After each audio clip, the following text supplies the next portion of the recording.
إن الحمد لله نحمده ونستعينه ونستغفره ونعوذ بالله من شرور أنفسنا ومن سيئات أعمالنا من يهده الله فلا مضل له ومن يضلل فلا هادي له وأشهد أن لا إله إلا الله وحده لا شريك له وأشهد أن محمدا عبده ورسوله يا أيها الذين آمنوا اتقوا الله حق تقاته ولا تموتن إلا وأنتم مسلمون يا أيها الناس اتقوا ربكم الذي خلقكم من نفس واحدة وخلق منها زوجها وبث منهما رجالا كثيرا ونساء واتقوا الله الذي تساءلون به والأرحام إن الله كان عليكم رقيبا يا أيها الذين آمنوا اتقوا الله وقولوا قولا سديدا يصلح لكم أعمالكم ويغفر لكم ذنوبكم ومن يطع الله ورسوله فقد فاز فوزا عظيما وإن خير الكلام كلام الله وخير الهدي هدي محمد صلى الله عليه وسلم وإن شر الأمور محدثاتها وكل محدثة بدعة وكل بدعة ضلالة وكل ضلالة في النار أما بعد. Donc aujourd'hui c'est le cours numéro 24 dans Sharh al-Aqidah al-Wasitiyya, et donc aujourd'hui on est arrivé au chapitre où le cheikh dit ما يجب اعتقاده في علوه ومعيته سبحانه ومعنى كونه سبحانه في السماء وأدلة ذلك.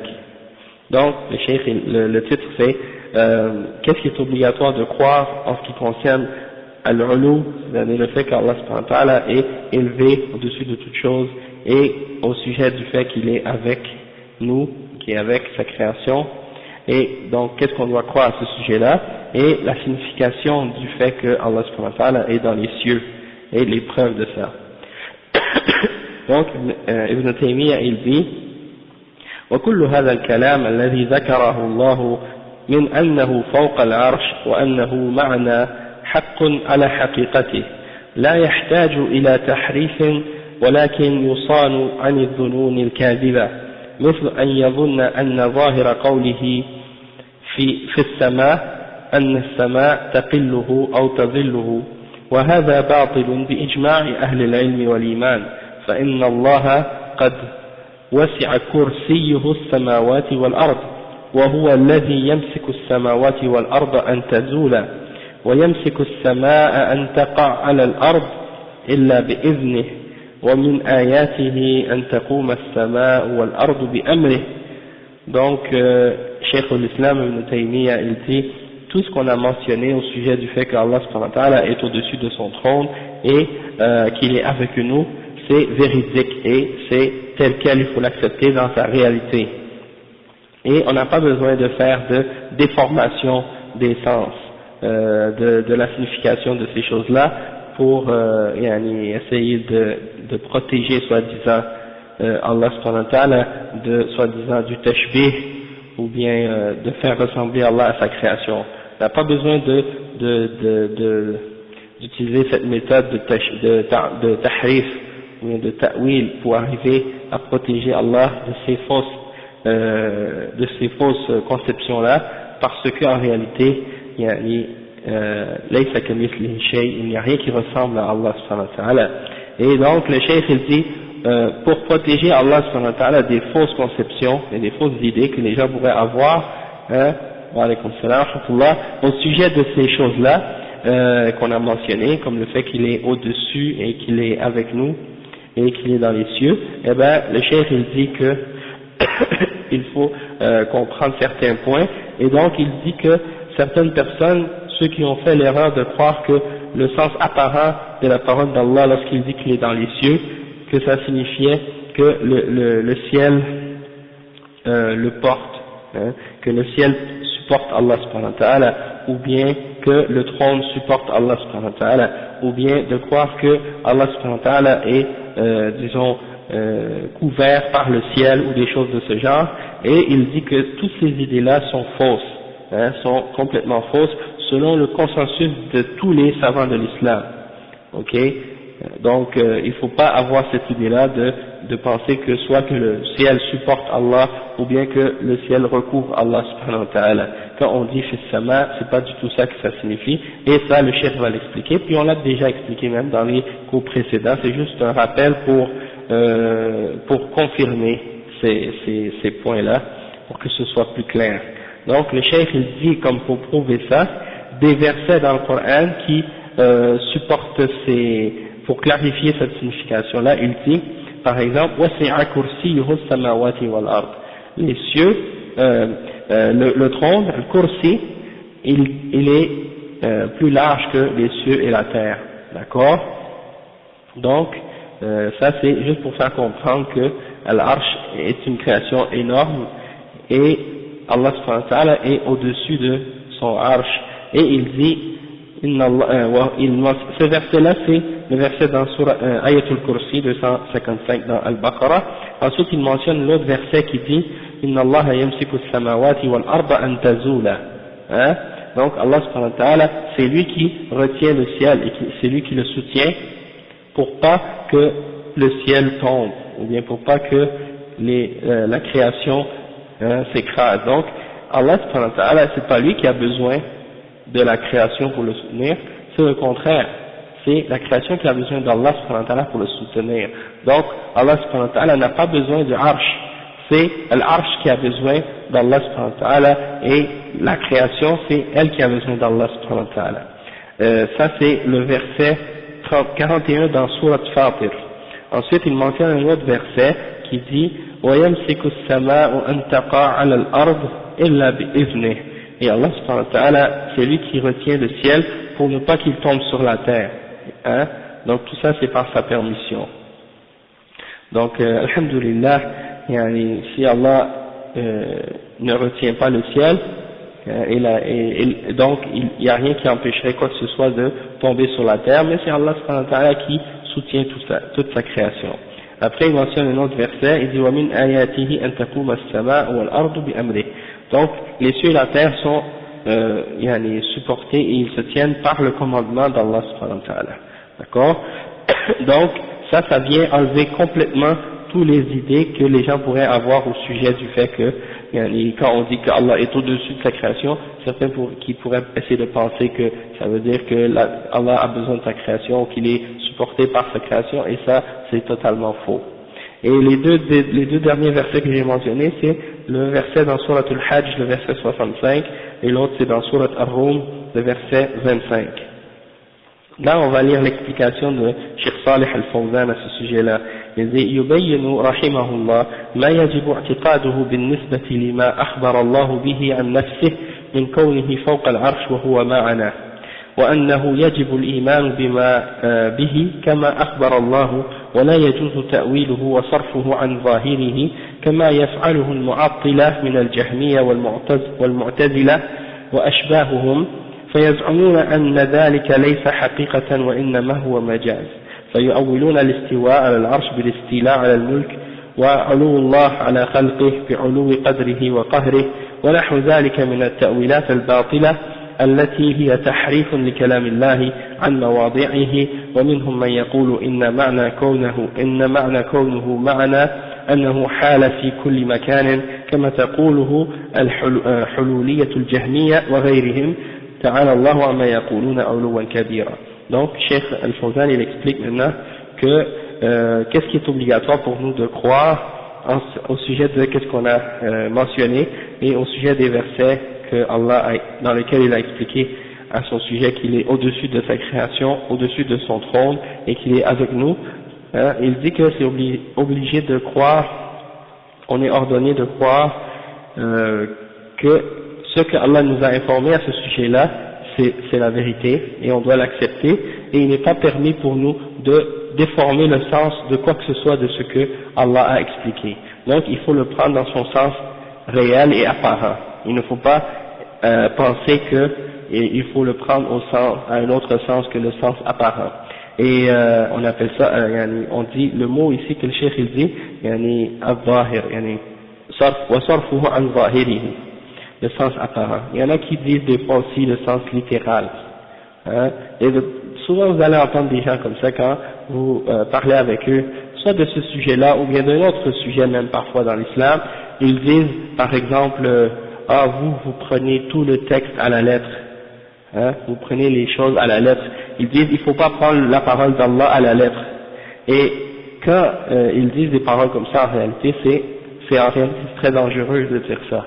Parce que qu'est-ce que ça veut dire quand quelqu'un dit on prend la parole d'Allah à la lettre? Est-ce que Allah subhanahu wa ta'ala nous a commandé autre chose que de suivre le Coran, c'est-à-dire de suivre qu'est-ce qui est écrit, hein? Est-ce que Allah nous a ordonné de suivre autre chose que ce qu'il a révélé? Et qu'est-ce qu'il a révélé? C'est la lettre, les lettres qu'on récite. C'est ça la parole d'Allah quand on le récite. Donc, quand quelqu'un dit vous croyez au Coran à la lettre, qu'est-ce que ça veut dire, hein? Eh bien, souvent, quand quelqu'un vous critique ou vous dit des choses comme ça, il faut lui demander qu'est-ce que tu veux dire premièrement par suivre le Coran à la lettre. Et parfois les gens, qu'est-ce qu'ils répondent à cette question-là? Ils disent par exemple, mais vous prenez un verset, puis vous l'appliquez tel quel, sans essayer par exemple de l'interpréter. Donc, ça, si la personne explique les choses de cette façon-là, ça veut dire qu'elle a mal compris qu'est-ce que ça veut dire de prendre le Coran à la lettre. Parce que prendre le Coran ou prendre les textes du Coran et de la Sunna à la lettre, qu'est-ce que ça signifie? Ça ne signifie pas seulement de prendre un verset puis de l'appliquer. Parce que comme par exemple, l'exemple que quelqu'un m'avait donné une fois, c'est que par exemple vous prenez un verset qui dit « et tuez les kuffars », tuer les infidèles. Hein? Il dit tu prends ce verset-là puis tu t'en vas puis tu vas tuer des gens. Est-ce que ça c'est prendre le Coran à la lettre?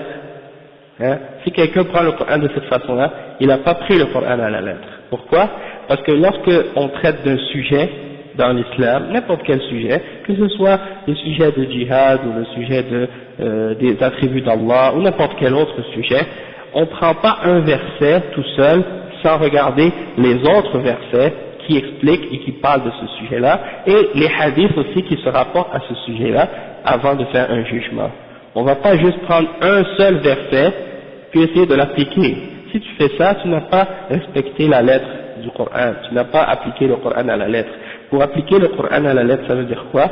Ça veut dire que tu regardes tous les versets, tous les hadiths authentiques qui ont été rapportés sur une question, et là, tu regardes le verdict général par rapport à tous ces textes-là ensemble. Et c'est ça ce que les ulama font lorsqu'ils essaient de comprendre la parole d'Allah et la parole du prophète Muhammad sallallahu alayhi wa sallam. Ensuite, ils vont retourner aux explications des Sahaba et également par la suite aux différences d'opinion des ulama s'il y a des différences d'opinion. Puis là, ils vont essayer de faire des analyses de tous ces textes-là pour arriver à une conclusion à la fin, pour donner un verdict final. Et c'est là que vont apparaître des conditions, c'est là que vont apparaître des clarifications, des détails sur des différentes questions. Et donc, quand on a fait ça, là on a appliqué le Coran à la lettre. Mais pour ces gens-là, appliquer le Coran à la lettre, c'est une autre chose. Et donc, ça fait partie des formules que certaines personnes utilisent, qui sont ambiguës en réalité, qui peuvent impliquer quelque chose de vrai, comme ça peut impliquer quelque chose de faux, et c'est pour ça que c'est important de demander à quelqu'un, lorsqu'il utilise une idée pareille ou une parole pareille, de dire par exemple, il ne faut pas appliquer le Coran à la lettre, tu lui dis, si il ne faut pas appliquer le Coran à la lettre, et si c'est pas la lettre du Coran qu'il faut appliquer quoi alors? Hein? Donc, si c'est pas la lettre qu'on doit suivre, c'est quoi? Hein? Par exemple, Allah subhanahu wa ta'ala, il dit, Ya ayyuhalladhina amanu, idha qumtum ila as-salat, فاغسلوا وجوهكم وأيديكم إلى المرافق وامسحوا برؤوسكم وأرجلكم إلى الكعبين. Donc ce verset-là il est clair, il dit ô vous les croyants, lorsque vous vous levez pour la prière, alors lavez vos visages et vos mains jusqu'au coude et passez vos mains sur la tête et sur les pieds jusqu'à la cheville. Donc est-ce que tu vas dire à quelqu'un maintenant il faut pas prendre ça à la lettre, il faut l'interpréter?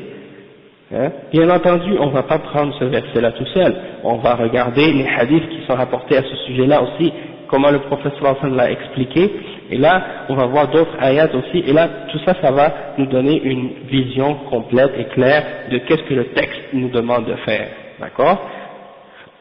Donc, il n'y a pas de preuve pour quelqu'un qui dirait qu'on ne doit pas prendre le Coran à la lettre, la révélation à la lettre. Un autre exemple serait de donner des exemples en ce qui concerne Al-Ghaib, comme le sujet dont on traite aujourd'hui, c'est-à-dire les noms et les attributs d'Allah.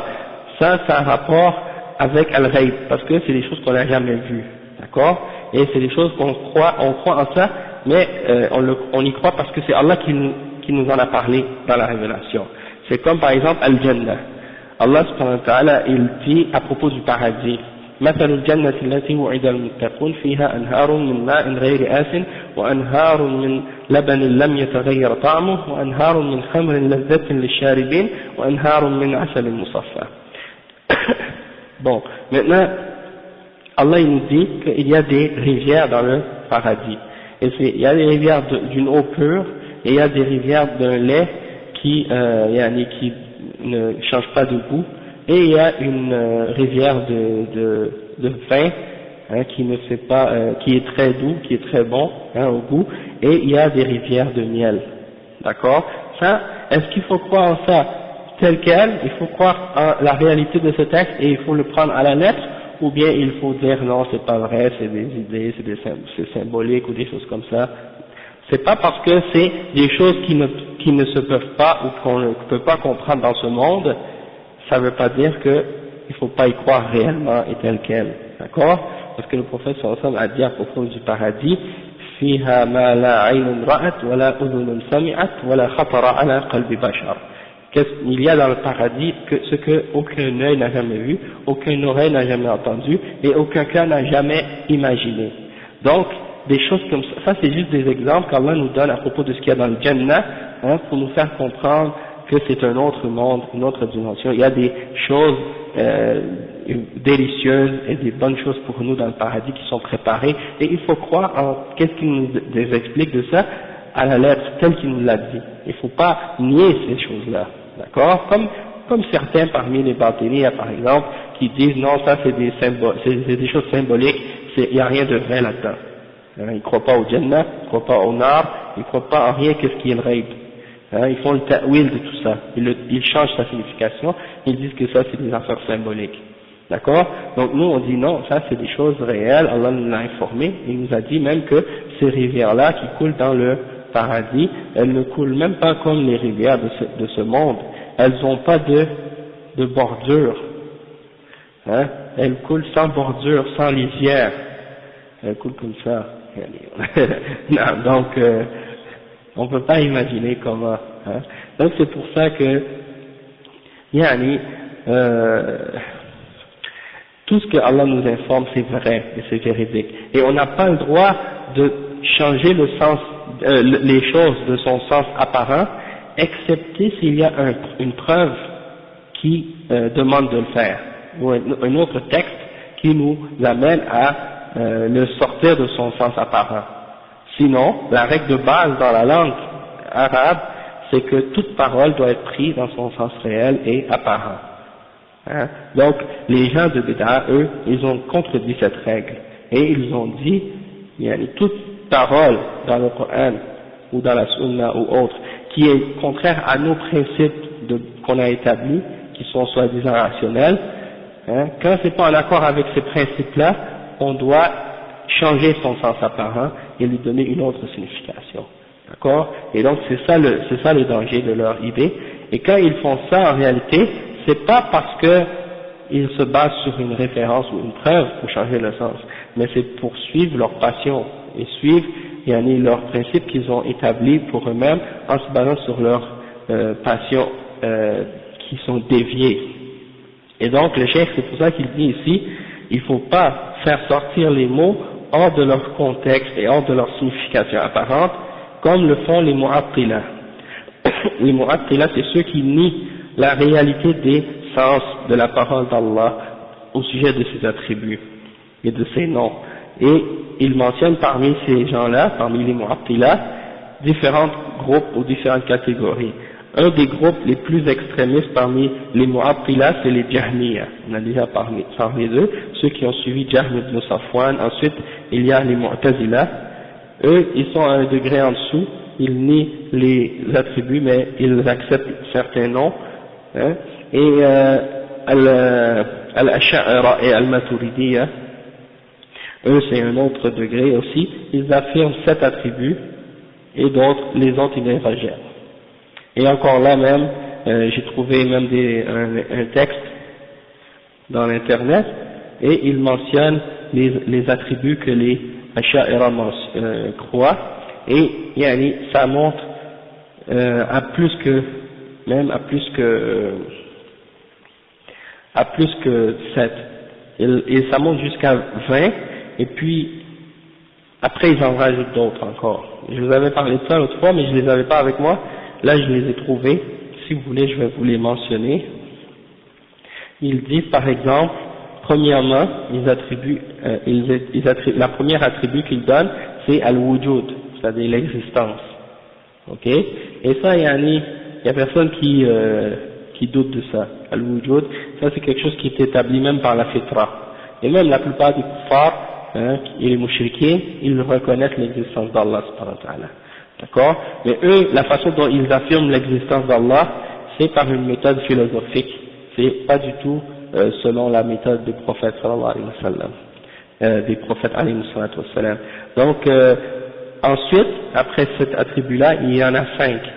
Et en réalité, si vous allez voir, c'est pas réellement des attributs, c'est en même temps basé sur des il y a certains dans ça qui sont basés sur des principes philosophiques, mais vous allez voir que certains d'entre eux c'est des noms qui sont clairs dans le Coran. Comme par exemple, il mentionne le terme al-qidam. Al-qidam, c'est tiré du mot, quand on dit al-qadim, eux ils appellent Allah par al-qadim. C'est un des termes que les philosophes utilisent pour parler d'Allah. Quand ils appellent, un des noms qu'ils ont inventé, c'est al-qadim. Allah n'a jamais parlé de lui-même en tant que al-qadim. C'est-à-dire, si on le traduit littéralement, qu'est-ce que ça veut dire al-qadim? Ça veut dire celui qui est ancien. Donc, al-qadim, ça ne veut même pas dire qu'est-ce qu'ils veulent prouver eux, en disant al-qidam. Eux, qu'est-ce qu'ils veulent dire par al-qidam, c'est qu'est-ce qu'ils disent ici, qu'Allah existe de toute éternité avant la création du temps et de toutes choses.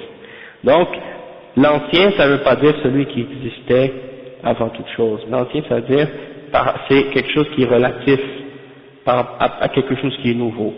Ancien par rapport à ce qui est nouveau. Mais pour eux, ancien, quand ils disent al-qadim, c'est celui qui n'est pas créé.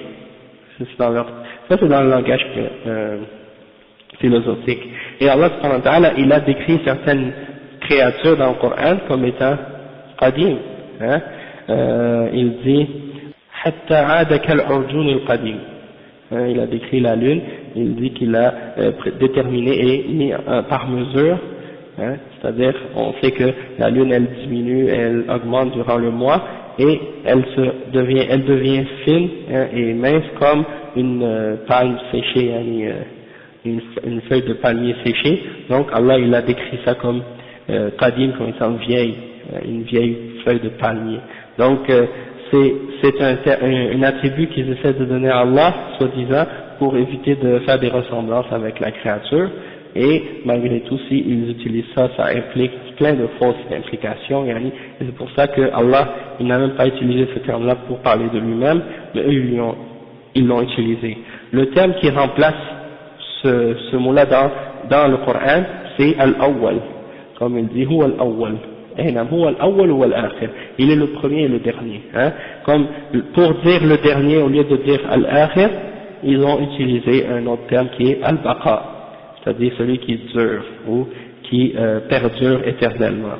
Donc, ils se détournent toujours des termes du Coran et de la Sunna. D'accord? Ouais, l'éternel. Bon, celui qui vit éternellement. Et ces deux noms-là, ils se retrouvent dans le Coran quand Allah dit huwa al-awwal wa al-akhir. Donc si tu te limites à ça, c'est correct, déjà tu n'as pas besoin d'utiliser ces termes innovés. Ensuite, il mentionne comme quatrième point al-mukhalafatu lil-hawadith, mukhalafatuhu lil-hawadith, c'est-à-dire il dit non-ressemblance aux choses créées. Et encore là, le terme hawadith, c'est le pluriel de hadith, ok? Et hadith hawadith c'est le pluriel de hadith, et hadith qu'est-ce que ça veut dire? Ça veut dire quelque chose qui est nouveau. ok, ou bien qui est accidentel ou nouveau. Eux, ils utilisent ce terme-là pour décrire Allah subhanahu wa ta'ala, c'est-à-dire ils disent que il faut qu'Allah soit différent de tout ce qui est nouveau, d'accord. Et en réalité, qu'est-ce qu'ils veulent dire par ce mot-là, eux? Parce que le mot hadith dans la langue arabe, c'est aussi un terme relatif. Quand je dis l'arabe, c'est dans l'arabe classique, ok. Les arabes utilisent hadith par rapport à qu'est-ce qui est qadim. Hada hadith ou hada qadim. Ok, ça c'est nouveau, ça c'est ancien. D'accord? Mais, donc, il y a des choses qui sont nouveaux, il y a des choses qui sont anciennes. Allah subhanahu wa ta'ala, il a parlé de certains versets dans le Coran, pas de certains versets, mais il a décrit la révélation avec le terme hadith par exemple. Il dit, ما يأتيهم من ذكر من ربهم محدث إلا سمعوه وهم يلعبون. Si je ne me trompe pas, c'est dans Surat Al-Anbiya au début. ما يأتيهم من ذكر من ربهم محدث إلا سمعوه وهم يلعبون. لاهية قلوبهم. Donc on voit que dans ce verset-là, Allah subhanahu wa ta'ala, il décrit les versets qui sont révélés, qui sont nouveaux par rapport à ce terme hadith. C'est-à-dire qu'un verset, c'est-à-dire ça, ce qui est révélé, c'était révélé par exemple au début de l'islam, puis là il y a eu par exemple Surat al-Baqarah, c'est-à-dire c'était révélé à Mecca, et l'autre verset qui était révélé par exemple à Al-Madina, celui-là par rapport à l'autre, il est hadith, il est nouveau par rapport à l'ancien. Qu'est-ce qu'on veut faire comprendre maintenant, c'est que pour eux ça a une autre signification, le mot hadith. Ça, la signification de quelque chose qui est créé, d'accord? Donc pour eux, toute chose, quand ils disent que quelque chose est hadith, ils veulent dire que c'est créé.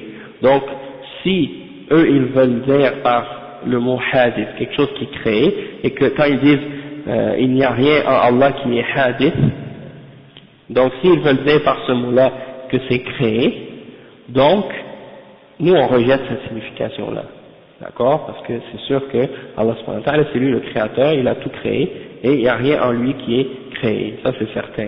Toutefois, si on veut dire par contre qu'il y a à des moments il fait une action, et à d'autres moments il fait une autre action, ou bien à un certain moment il a créé la terre, et à un autre moment il a créé les cieux, et à un certain moment il a par exemple créé Adam, et à un autre moment il a créé Moussa, et que ça c'était nouveau par rapport à ça, etc. Dans ce sens-là, oui, ça c'est vrai.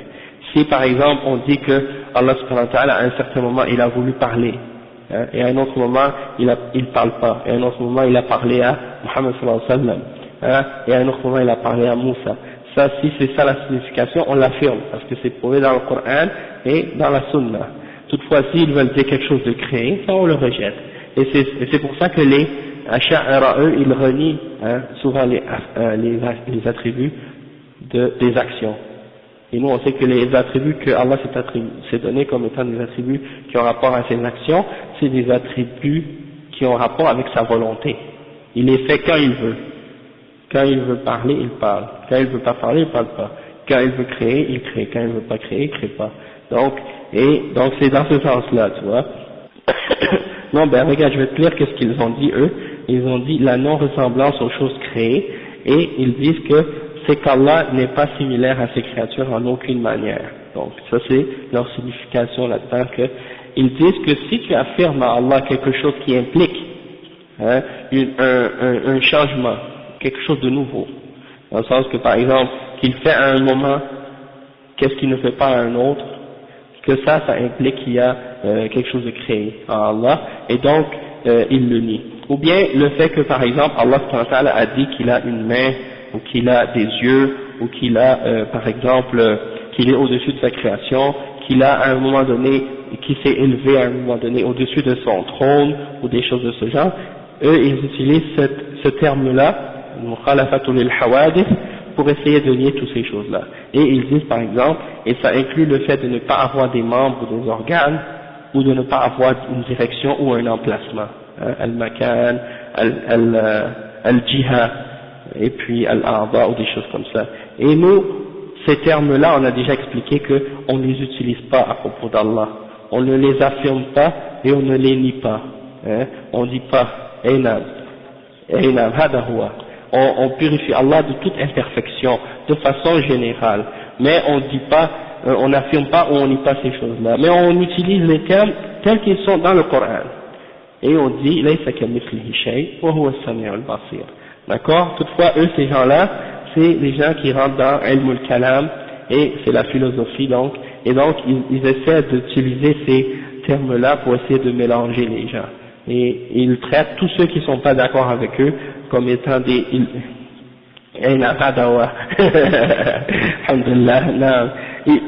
traitent ceux qui ne sont pas d'accord, ils les traitent, ils disent vous êtes des mujassima, vous êtes des mushabbiha, vous faites ressembler à Allah à sa création, etc.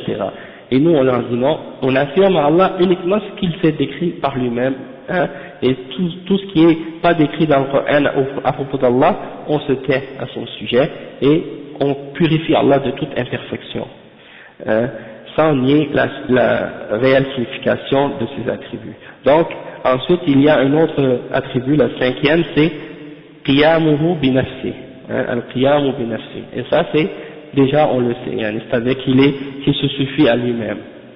Huwa al-qayyum, al-hayyu al-qayyum. Ça, c'est affirmé déjà dans le Coran par le fait qu'il est al-qayyum. Il n'a besoin de rien. Ok, et eux ils ont marqué comme ici ils ont dit, et ça inclut le fait qu'il n'a pas besoin qu'il n'a pas à avoir besoin d'un endroit ou du temps, tu vois. Et donc nous déjà on sait ça parce qu'Allah subhanahu wa ta'ala, avant même qu'il ait créé les cieux et la terre, Allah a toujours existé avant que quoi que ce soit créé. Il n'a pas besoin de rien, et c'est la création qui a besoin d'Allah subhanahu wa ta'ala. Et donc le fait d'affirmer qu'il est au-dessus de sa création, ça n'implique pas du tout ce que eux essaient de prétendre, hein. Donc également ils affirment ici un autre point, le sixième, c'est al-wahdaniyya, l'unicité. Ils disent qu'Allah est dans son essence unique, ses attributs, ses actions, et qu'il est un dans son essence signifie qu'il n'est pas composé de parties. Donc ça aussi c'est basé sur des trucs encore là philosophiques, et quand ils utilisent al-wahdaniyya, c'est juste sur le plan philosophique. C'est-à-dire que pour eux, unifier Allah, ça ne veut pas dire l'unifier comme on l'utilise nous dans le tawhid al-asma al-sifat, tawhid al-rububiyya wa tawhid al-uluhiyya, comme on l'a expliqué. Pour eux, le tawhid c'est juste, tu dis, Allah il est un, et il n'est pas divisé en parties, etc. Et en disant ça, parfois, ils utilisent ça pour essayer de nier que Allah s'est décrit avec ses attributs, comme par exemple quand il dit qu'il a deux mains et qu'il a deux yeux, etc. Ils utilisent cette idée-là pour essayer de renier ça, sous prétexte que d'affirmer ces attributs-là à Allah, ça impliquerait une ressemblance. Ok? Donc ça, on le rejette aussi. Ensuite, ils disent, viennent ensuite, celle qu'on a mentionnée là, la première, al-wujud, la première, ils appellent as-sifa al-nafsiyya. C'est un attribut de sa personne. Les cinq qu'on a mentionnés maintenant, c'était as-sifa as-salbiyya, sifat as-salbiyya, c'est-à-dire les attributs de négation. Ok, as-salbiyya, c'est ça. Car ils disent que ça nie le Créateur. Wa alaykum salam. Ensuite, il y a les 7 attributs qu'ils appellent as-sifat al-ma'ani, sifat al-ma'ani. Et ils disent que c'est des attributs qui ont rapport avec l'être d'Allah subhanahu wa ta'ala, et ce sont les 7 qu'on a l'habitude de mentionner, que les ulama disent que les asha'ira ils affirment uniquement 7, ce sont ces 7 là, c'est-à-dire al-qudra, la puissance, al-irada, la volonté, al-ilm, la connaissance, al-hayat, la vie, al-sam', l'ouïe, al-basar, la vue, et al-kalam, la parole. Ces 7 attributs-là, Ahl Sunnah wal Jama'a, on les affirme, et on affirme tous les autres, tandis que eux ils affirment celle-là uniquement. Et les autres principes qu'ils mentionnent auparavant, ils les appellent des sifat, alors qu'en réalité, c'est pas tous des sifat, c'est pas tous des attributs, c'est plutôt des principes philosophiques qu'ils utilisent pour essayer de nier ou d'affirmer certains de leurs principes. D'accord? Donc, en fait, ces 7 attributs-là qu'ils mentionnent, Sifat al-Ma'ani, ils les affirment, ces attributs-là, mais ils ne les affirment pas du tout comme Ahl Sunnah wal Jama'a. D'accord? Et il y a beaucoup de différences là-dessus, puis on va en voir quelques-unes de ces différences-là quand on va parler de al-kalam tout à l'heure, la parole.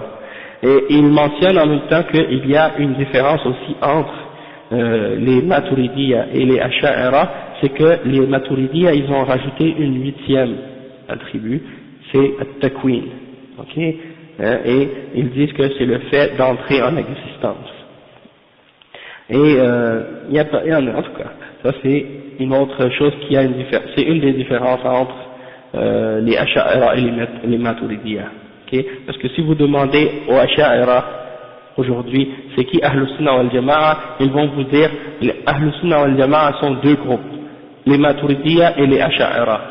Donc pour eux, ce sont eux qui sont Ahlus Sunnah seulement. Et nous on leur dit, que tous les deux en réalité ils ne sont pas Ahlus Sunnah wal Jama'a.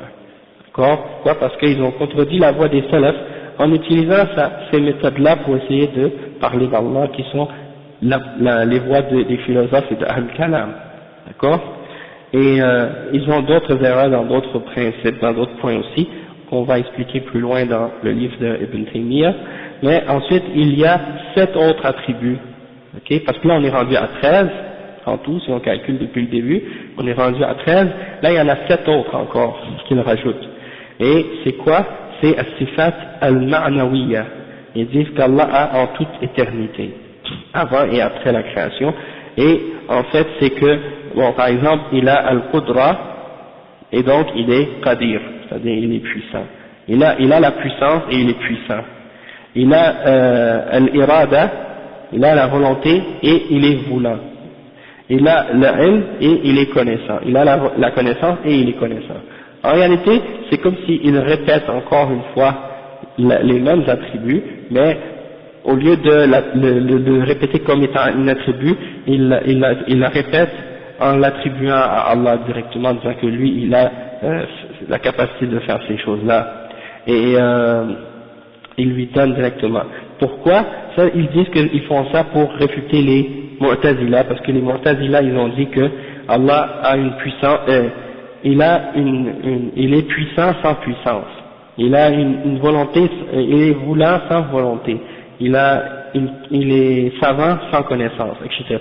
Donc eux, pour les contredire, ils ont rajouté à ces 7 attributs-là 7 autres qui sont les attributs de al-ma'nawiyya, d'accord? Mais nous, en fait, on n'a pas besoin, parce que de toute façon, on sait que si Allah il a ces attributs-là, ça veut dire automatiquement que il fait ces choses-là, et en même temps, il s'est décrit comme ayant ces choses-là dans le Coran, comme par exemple, il dit, par exemple, laysa kamithlihi shay wa huwa as-sami' al-basir. Il est as-sami' et il est basir, et il a d'autres attributs, qadir, alim, et d'autres attributs comme ça, il se les a donnés dans le Coran lui-même et dans la Sunna. Donc,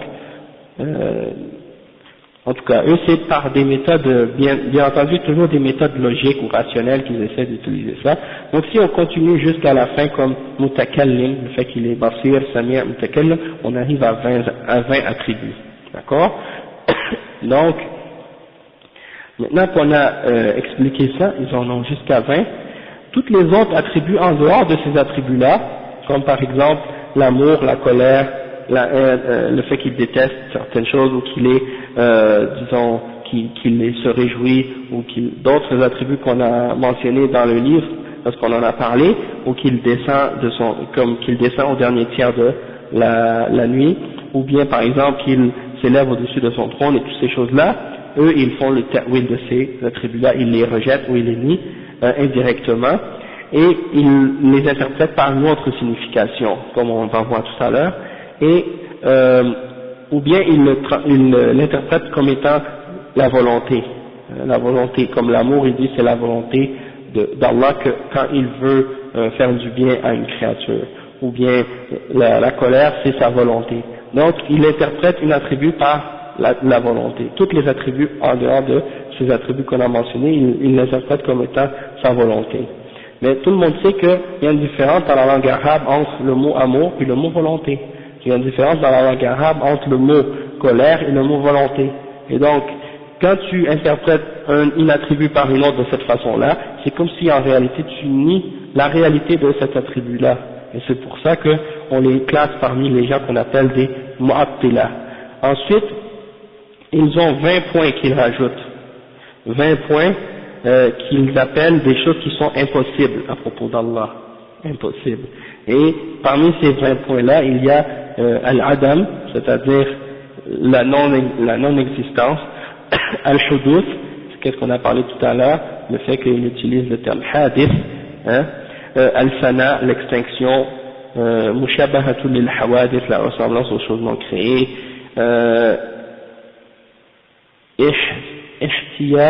ihtiyajuhu ila ghayri, le fait qu'il a besoin d'autre chose. Donc, qu'est-ce qu'ils font? Ils prennent tous les attributs, puis ils nient le contraire.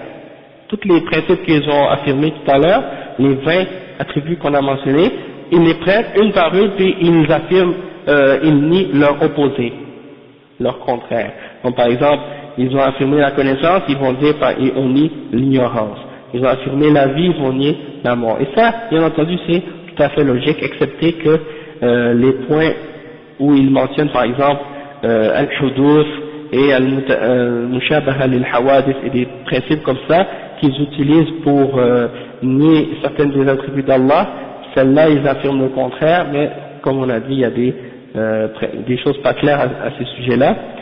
Mais en ce qui concerne les 7 attributs, on doit bien entendu nier leur opposé.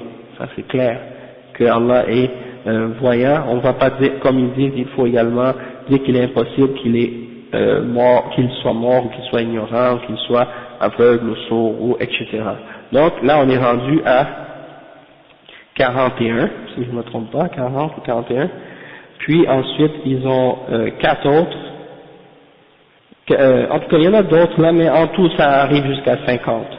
Donc c'est juste pour faire une petite clarification, parce que les Asha'ira ils disent toujours vous dites pas la vérité au sujet des Asha'ira, quand vous parlez de nous, vous dites pas aux gens qu'est-ce qu'on croit vraiment, vous leur dites juste qu'on croit à 7 attributs puis c'est pas vrai, etc.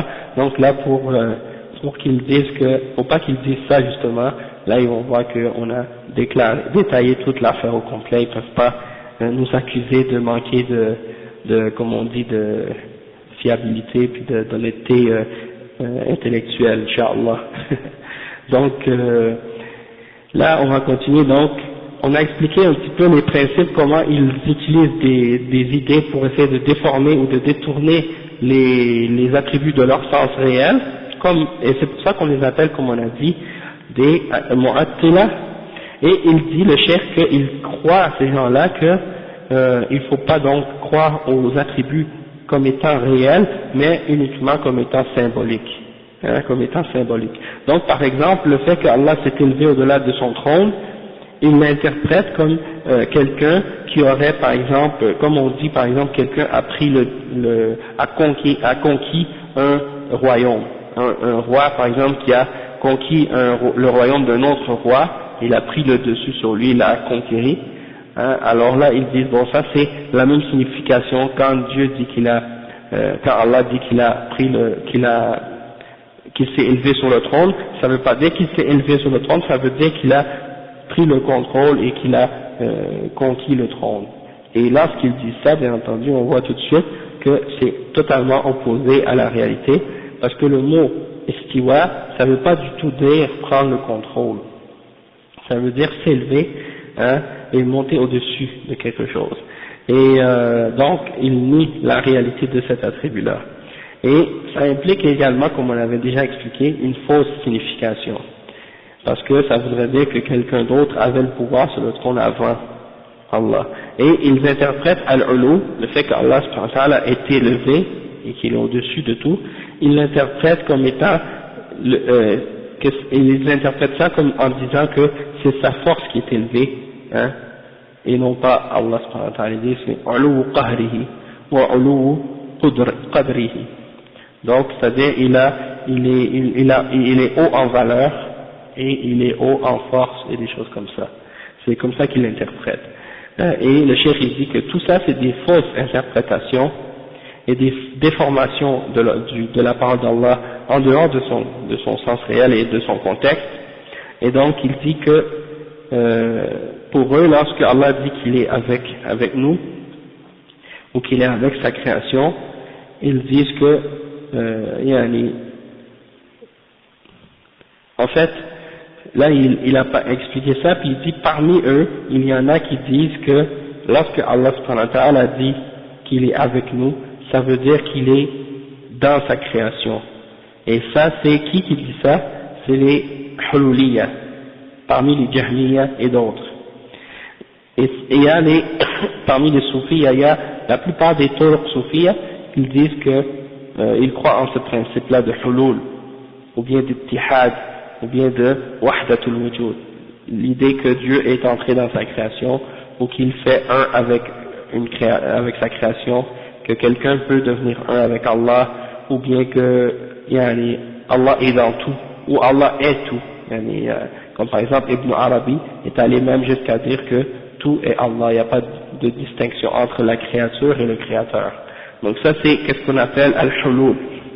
Et les Jahmiyya, ils avaient cet attribut-là. Donc ces gens-là, lorsque tu leur demandais où est Allah, ils répondaient il est partout, c'est-à-dire il est dans tout. Parce que pour eux, Allah c'est toute chose, et tout est Allah, et Allah est tout. Donc quand tu leur demandais où est Allah, ils disent il est partout. Et ça c'est faux. Si tu dis qu'il est partout, dans le sens qu'il est partout par sa connaissance, et par sa vue, et par son ouïe, le fait qu'il sait où tu es, et il sait ce que tu fais, et il sait tout de sa création, il enveloppe toute sa création par sa connaissance, oui. Mais si tu veux dire autre chose, comme les gens de Bid'a et les gens de Hulul et de Wahdatul Wujud, eux ils veulent pas dire ça, ils veulent dire que soit la création est en Allah, ou bien que Allah est en sa création, ou un des deux, et ça a une fausse signification qu'on doit rejeter, sans aucun doute. Donc, ça c'est une des approches parmi ces gens-là de déviation, certains qui disent que, comme on a dit, Allah est tout, ou Allah est dans sa création, etc., ou bien la création est en Allah. Et il y a l'autre attitude de certains parmi les gens de Bid'a, parmi ces gens-là, qui disent que Allah existe sans endroit, mawjud bila makan, comme ça on entend toujours comment ça s'appelle, les ahbash, ils répètent toujours ça. Ils répètent toujours ça quand tu leur parles. Si tu leur demandes où est Allah, ils vont dire Allah mawjud bila makan, il existe sans endroit ou sans espace. Et peut-être même qu'ils vont vous mentionner certaines paroles attribuées à Ali ibn Abi Talib ou à d'autres sahaba. Toutefois, ils ne vont jamais mentionner ces citations-là avec aucune isnad, c'est-à-dire aucune chaîne de narrateurs, parce que c'est souvent des paroles qui sont attribuées à des sahabis ou à des imams, mais qui ne sont pas authentiques. Donc, et là, on a eu une fois, on a rencontré un d'entre ces gars-là, puis rappelle-moi parce que je ne me souviens plus les détails. métro, je crois que c'est marché métro. Puis là, je me souviens, qu'est-ce que je me souviens, c'est qu'on a discuté avec lui un peu. Au début, il a de la difficulté à savoir qu'est-ce qu'il voulait, parce que l'affaire dont il nous avait parlé au début, c'était même pas relié avec ce sujet-là, c'était par rapport au fait de toucher, parce que la caissière nous avait remis le change, puis on avait dit de le mettre sur le comptoir. Donc lui, il est rentré avec nous dans un débat sur une question de fiqh, à savoir est-ce que de toucher le fait qu'une femme te touche ou bien que tu la touches, est-ce que ça brise ton wudu ou non? Et moi je lui expliquais que ça annule pas le wudu. Mais je ne voyais pas exactement où il venait, mais il semblait quand même avoir une connaissance de l'islam, une certaine connaissance de l'islam, donc j'ai commencé à discuter avec lui, puis là ça nous a amené à rentrer dans d'autres sujets, et là j'ai mentionné Cheikh Al-Albani, et j'ai remarqué qu'il a eu une petite réaction un peu bizarre, donc j'ai commencé à me douter de quelque chose de louche à son sujet. Alors là on a continué à discuter, puis là par la suite j'ai compris que, parce que je lui ai demandé dans quelle mosquée tu pries, et là il m'a dit je prie dans la mosquée de Ahl Sunnah wal Jama'a, Et là, je lui ai dit, bien sûr, nous tous on prie dans les mosquées de Ahl Sunnah wal Jama'a, on va pas prier chez les Shia, on va pas prier, hein. Et là, il voulait pas me dire le nom de la mosquée. Finalement, il me l'a dit. Et là, j'ai compris qu'il faisait partie de la secte des Ahbash. Ouais, c'est ça. Ouais, c'est ça. Ouais, c'est ça. Là, je lui ai demandé, à la fin, quand j'ai compris ça, j'ai dit, où est-ce qu'il est Allah? Aïn Allah. Et je savais qu'il n'allait pas accepter cette question-là, parce que ces gens-là, ils croient que de poser une question comme ça, c'est haram. Ils disent que c'est interdit. Et là, j'ai fait exprès, en fait, je lui ai dit, Aïn Allah. Et là, j'ai vu sa réaction, il a dit, Astaghfirullah, hein, haram, taqillah. Et là, je lui dis, comment ça pourrait être haram, alors que c'est le prophète sallallahu alayhi wa sallam lui-même qui a posé cette question-là à la jeune esclave, hein. Et donc, elle a répondu qu'il est Allah subhanahu wa ta'ala fi sama. Donc, et là, bien entendu, eux, ils essaient de mettre des doutes sur ce hadith, alors qu'il est sahih, il est dans Sahih Muslim, hein, c'est un hadith authentique, et tous les imams l'ont accepté comme étant authentique. Bon, alors il y a parmi eux les extrémistes parmi eux comme Al-Kawthari, et lui Al-Kawthari, c'est un des Jahmiya de notre époque, ou bien des derniers parmi ceux qui appellent à cette bid'ah de Jahmiya, de négation des attributs, et il a tout fait sans possible pour essayer de déclarer ce hadith comme étant pas authentique, et hélas il n'a jamais réussi bien sûr, et les ulama l'ont réfuté à ce sujet-là.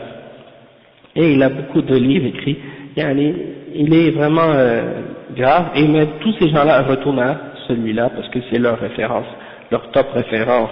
Donc, en tout cas, qu'est-ce qui est arrivé, c'est que bon, j'ai vu sa réaction, puis là tout de suite j'ai compris que c'était un Ahbash. Et là dernièrement, j'ai remarqué, lui c'était un Tunisien, et de plus en plus, il y a des Tunisiens maintenant qui sont rentrés dans leur secte. De plus en plus des jeunes Tunisiens.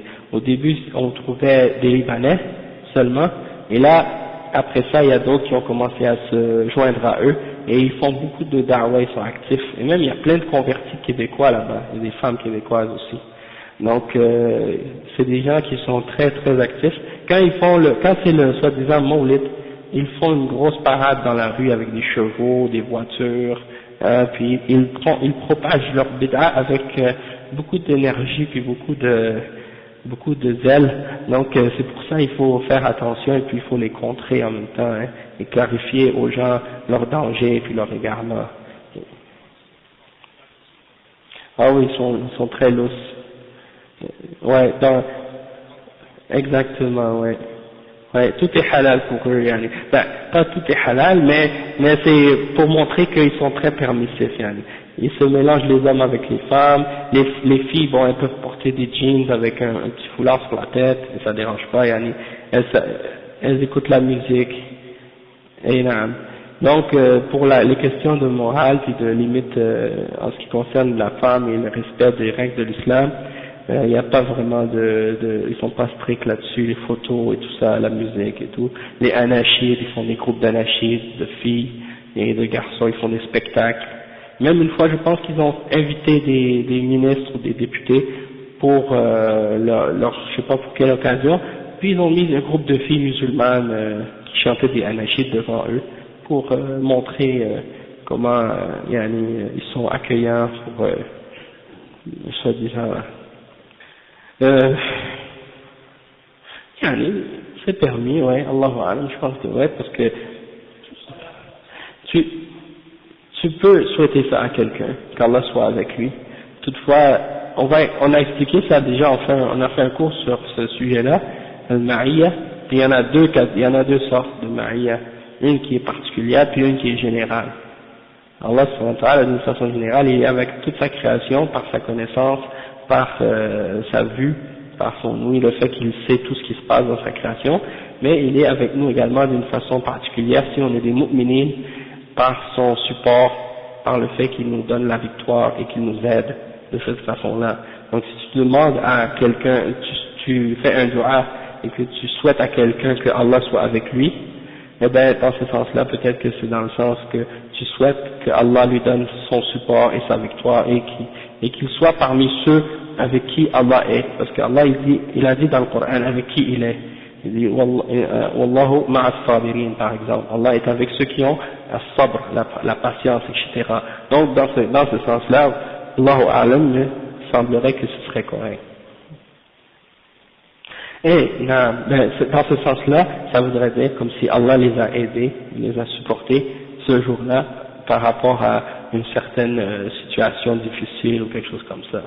Wallahu a'lam. Donc on a expliqué ça. Ensuite le cheikh dit وقوله ولكن يصان عن الظنون الكاذبة مثل أن يظن أن ظاهر قوله في السماء أن السماء تقله أو تظله، وتقله أي تحمله، وتظله أي تستره، والظلة الشيء الذي يظلك من فوقك، وليس هذان المعنيان مريدين في قوله سبحانه في السماء، ومن ظن ذلك فقد أخطأ غاية الخطأ، وذلك لأمرين. Donc le cheikh il dit que Ibn Taymiyyah, quand il dit qu'on doit protéger Allah subhanahu wa ta'ala, et c'est-à-dire on doit, dans le sens qu'on doit purifier Allah subhanahu wa ta'ala de toute fausse pensée, de pensée mensongère au sujet d'Allah, comme celui qui penserait que le sens apparent quand Allah dit qu'il est dans les cieux, que ça voudrait dire que Allah est supporté par les cieux ou bien qu'il est couvert par les cieux. Et le cheikh il dit donc que celui qui pense ça, il a mal pensé, hein? Il a mal pensé, et sa pensée, lorsqu'il a cru ça, il a fait une grave erreur pour deux raisons. Le premier, الأمر الأول أن هذا خلاف ما أجمع عليه أهل العلم والإيمان، فقد أجمعوا على أنه سبحانه فوق عرشه بائن من خلقه، ليس في ذاته شيء من مخلوقاته ولا في مخلوقاته شيء من ذاته، وقد تقدم الكلام في تفسير قوله تعالى أأمنتم من في السماء أنه إن أريد بالسماء السماء المبنية ففي بمعنى على، أي على السماء، كقوله لأصلبنكم في جذوع النخل، أي على جذور النخل، وأريد بالسماء وإن أريد بالسماء العلو بمعنى في السماء أي في العلو والله أعلم. Donc là il explique que premièrement pourquoi c'est faux cette idée-là que Allah serait soit couvert ou supporté par les cieux ou par sa création. Et bien, la raison de ça, c'est pourquoi c'est faux, c'est que premièrement c'est contraire à tout ce que les savants de l'islam, c'est contraire à tout ce que les savants de l'islam ont été d'accord. Ils se sont tous les savants de l'islam sont tous d'accord parmi les salafs pour dire que Allah est au-dessus de son trône, séparé de sa création. Il n'y a rien en lui il n'y a rien de sa création qui est en lui, et il n'est pas en rien de sa création. Et on a déjà parlé de ça lorsqu'on a parlé du verset A'amintum man fis sama. Est-ce que vous croyez en sécurité par rapport à celui qui est au-dessus des cieux, qu'il fasse la terre vous avaler ou des choses comme ça. Ça c'est dans le verset de Surat al-Mulk. Hein? Donc le cheikh il dit que si on parle du sama, quand on parle du ciel, des cieux, si on veut dire les cieux qui sont construits, qui sont créés par Allah, eh bien ça veut dire le terme fi dans ce verset-là, amintum man fis sama, dans les cieux. Qu'est-ce que ça veut dire dans? Ça veut dire en réalité sur les cieux, c'est-à-dire au-dessus des cieux, et non pas dans les cieux. Et ça s'utilise souvent dans la langue arabe.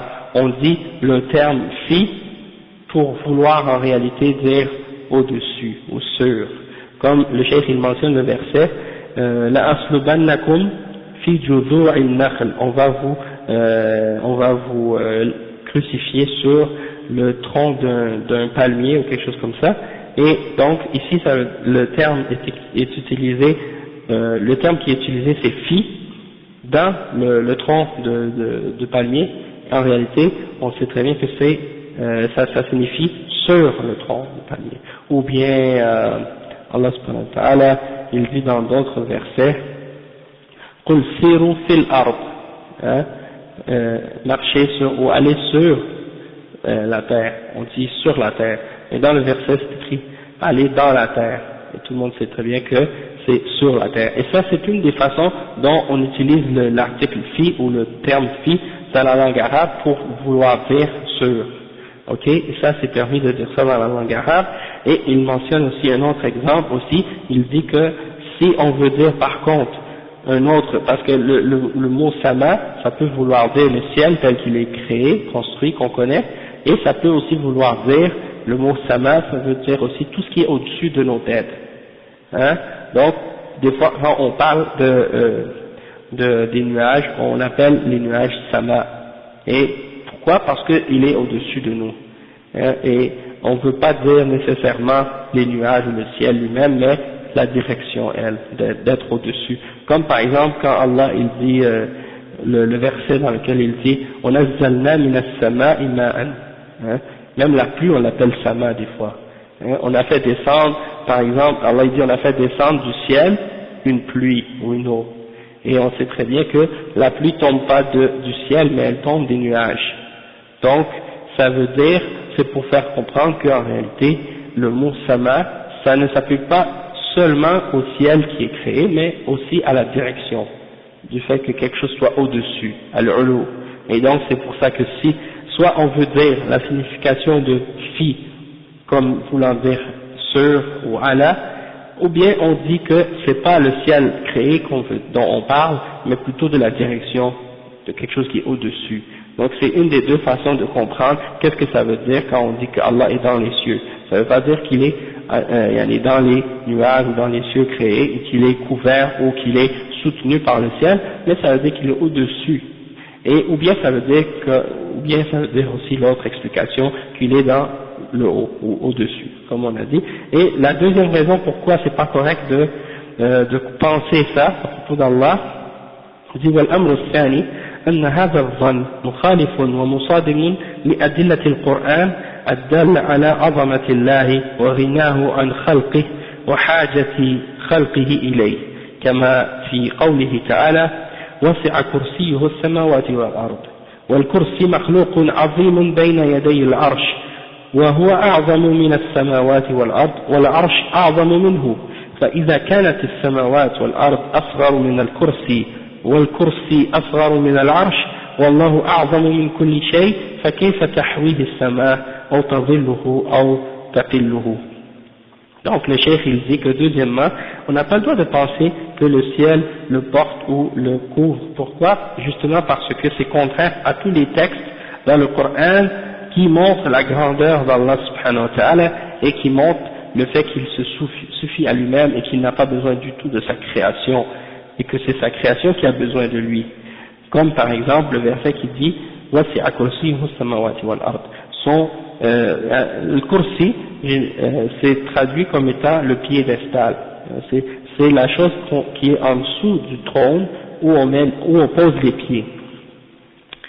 Le repose-pied, ouais.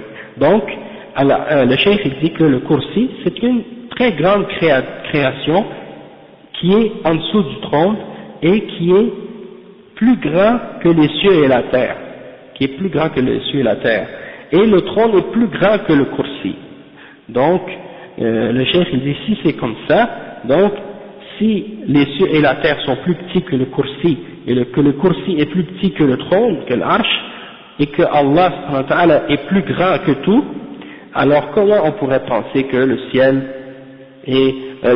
peut couvrir Allah, ou bien que le ciel pourrait supporter Allah subhanahu wa ta'ala? Ça c'est faux de croire ça. Et le cheikh dit وكذلك قوله تعالى إن الله يمسك السماوات والأرض أن تزولا ويمسك السماء أن تقع على الأرض إلا بإذنه ومن آياته أن تقوم السماء والأرض بأمره فهذه الآيات تدل على أن السماوات والأرض بحاجة إليه فهو الذي يمسكها أن تزول أو تقع ويكون قيامها بأمره وحده فلا يعقل مع هذا أن يكون سبحانه بحاجة إليها لتقله أو تظله تعالى الله عن هذا الظن الباطل علوا كبيرا. Donc le cheikh il dit donc, et également il y a d'autres versets qui montrent que c'est Allah subhanahu wa ta'ala qui supporte les cieux et la terre, et c'est lui qui les tient pour pas qu'ils s'écroulent ou qu'ils s'affaissent, et que c'est lui qui tient les cieux pour pas qu'ils tombent sur la terre, et que c'est par son commandement que se tiennent les cieux et la terre. Donc quand on a compris ça, alors on a compris qu'en réalité les cieux et la terre ont besoin d'Allah subhanahu wa ta'ala, et c'est lui qui les soutient, qui les supporte, pour pas qu'ils s'écrasent, etc., comme on a dit. Donc c'est pas logique par la suite, après avoir compris tout ça, de penser que Allah a besoin de ses créations pour qu'ils soient couverts par sa création, ou bien pour qu'ils soient supportés par sa création, et qu'Allah soit purifié de toute fausse idée de ce genre. D'accord? Ok. On va lire un autre point, puis c'est relié à ça, puis donc on va s'arrêter là tout de suite après. On va passer là-dessus un peu plus rapidement, Inch'Allah. Le cheikh dit وجوب الإيمان بقربه من خلقه وأن ذلك لا ينافي علوه وفوقيته. Donc le cheikh il dit قوله قال رحمه الله قال شيخ الإسلام فصل وقد دخل في ذلك الإيمان بأنه قريب مجيب كما جمع بين ذلك في قوله وإذا سألك عبادي عني فإني قريب أجيب دعوة الداعي إذا دعان، وقوله صلى الله عليه وسلم إن الذي تدعونه أقرب إلى أحدكم من عنق راحلته، وذكر في الكتاب والسنة من قربه ومعيته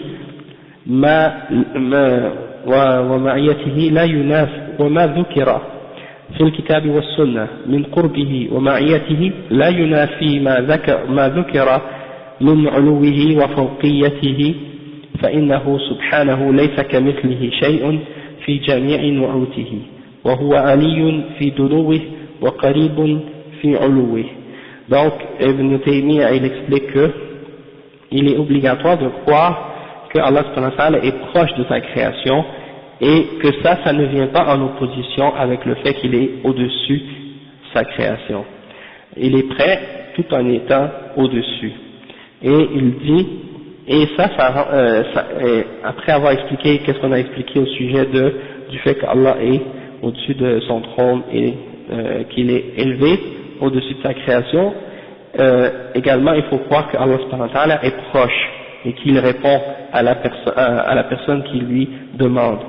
Et ça c'est prouvé par le verset dans Surat al-Baqarah, le verset 186 qui dit: et lorsque mon serviteur te demande à mon sujet, alors je suis proche, je réponds à l'appel de celui qui demande lorsqu'il demande ou lorsqu'il invoque. Et il mentionne un autre hadith dans lequel le prophète sallallahu alayhi wa sallam a dit celui que vous invoquez, c'est-à-dire Allah subhanahu wa ta'ala, il est plus proche de l'un de vous que le coup de sa monture. Donc ça veut dire qu'on n'a pas besoin, en voulant dire, vous n'avez pas besoin de crier lorsque vous faites vos invocations et vos doigts. Allah subhanahu wa ta'ala, il vous entend et il est proche. Il dit, qu'est-ce qui a été mentionné dans le Coran et dans la Sunna au sujet du fait que Allah subhanahu wa ta'ala est proche de sa création? Ça ne vient pas contredire le fait qu'il est au-dessus de sa création et au-dessus de son trône, car rien ne ressemble à Allah subhanahu wa ta'ala dans toutes ses caractéristiques et dans tous ses attributs. Donc il est élevé tout en étant proche, et il est proche tout en étant au-dessus de toute sa création. Et Cheikh Al-Fawzan il explique maintenant, il dit: لما قرر المصنف وجوب الإيمان بعلو الله سبحانه وتعالى على خلقه واستواءه على عرشه، بين في هذا الفصل أنه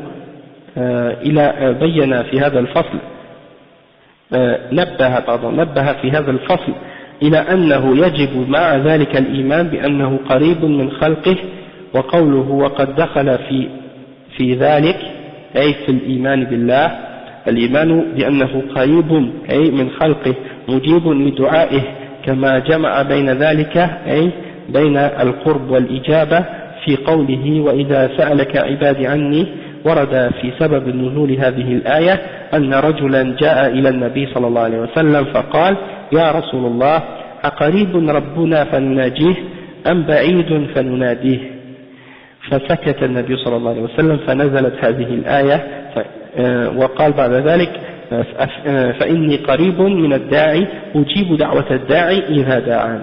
Donc il dit هذا وهذا يدل على الإرشاد إلى المناجاة في الدعاء بدون رفع الصوت كما في قوله إن الذي تدعونه أقرب إلى أحدكم من عنق راحلته سبق شرفه. Donc il expliquait ici qu'il est obligatoire de croire en le fait qu'Allah subhanahu wa ta'ala est au-dessus de sa création et qu'il s'est élevé au-delà de son trône. Et Cheikh al-Islam Ibn Taymiyyah il a informé ici que il est obligatoire de croire qu'il est proche de sa création également. Et ça fait partie en réalité de la foi en Allah subhanahu wa ta'ala, de croire qu'il est proche de nous et proche de sa création et qu'il répond à la personne lorsque la personne l'invoque. Comme il dit le fait de réunir entre ces deux choses-là, comme de réunir entre le fait qu'il est proche et qu'il répond, c'est mentionné dans un verset dans le Coran, dans Surah Al-Baqarah qu'on a mentionné, que lorsque mon serviteur te demande à mon sujet, alors qu'Allah dit qu'il est proche et qu'il répond à celui qui demande, lorsqu'il demande. Et la raison pourquoi ce verset-là a été révélé, c'est que quelqu'un est venu voir le prophète sallallahu alayhi wa sallam et il lui a dit, est-ce que notre Seigneur, Allah subhanahu wa ta'ala, est-ce qu'il est proche de nous pour qu'on puisse parler, l'invoquer à voix basse, ou bien est-ce qu'il est loin de nous pour qu'on ait besoin de parler fort, quand on s'adresse à lui et qu'on l'appelle à haute voix. Alors le prophète sallallahu alayhi wa sallam est resté silencieux et puis ce verset-là est descendu sur le prophète sallallahu alayhi wa sallam à ce sujet-là. Et il dit que également ça prouve qu'on doit parler à voix basse lorsqu'on fait un dua. Allah il nous entend. On n'a pas besoin d'élever la voix fort. Et il dit également que c'est prouvé par la parole du prophète sallallahu alayhi wa sallam dans lequel il a dit que lorsque tu invoques Allah subhanahu wa ta'ala, celui que tu invoques est plus près de l'un de vous que le coup de sa monture, c'est-à-dire à l'époque si quelqu'un était sur son chameau, il invoquait Allah subhanahu wa ta'ala, et bien le coup de son chameau, Allah est plus près de lui que le coup de son chameau.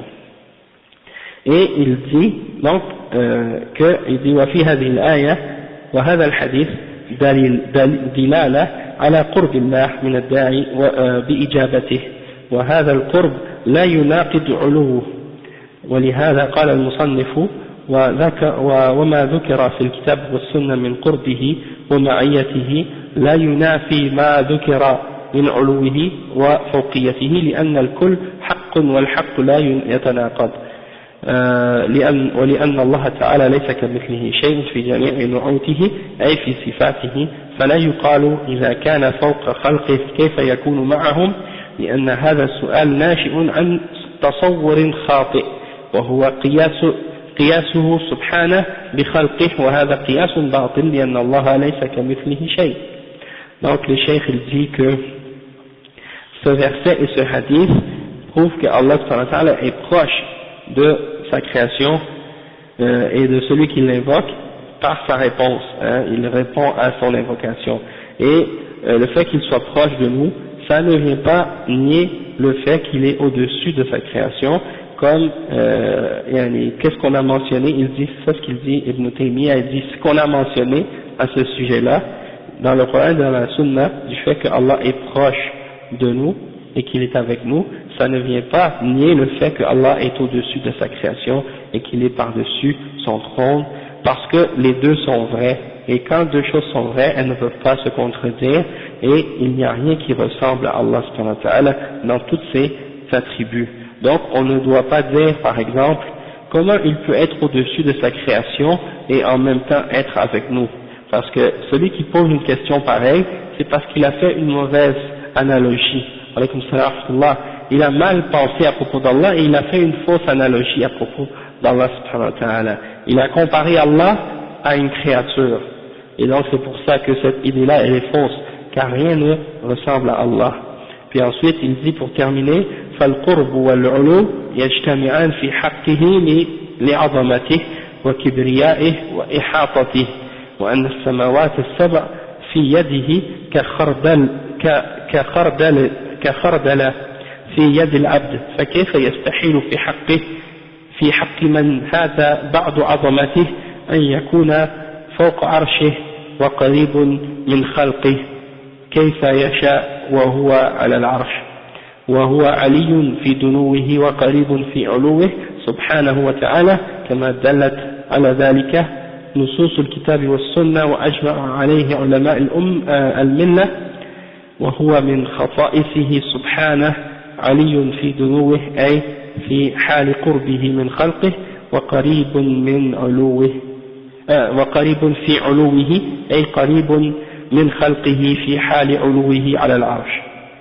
Donc il dit que le fait que Allah subhanahu wa ta'ala soit proche et qu'il soit élevé, ces deux choses-là se réunissent en ce qui concerne la grandeur d'Allah subhanahu wa ta'ala et le fait qu'il enveloppe toutes choses par sa connaissance et par sa science, hein, et également le fait que les 7 cieux sont comme une graine de moutarde dans la main de l'un d'entre nous.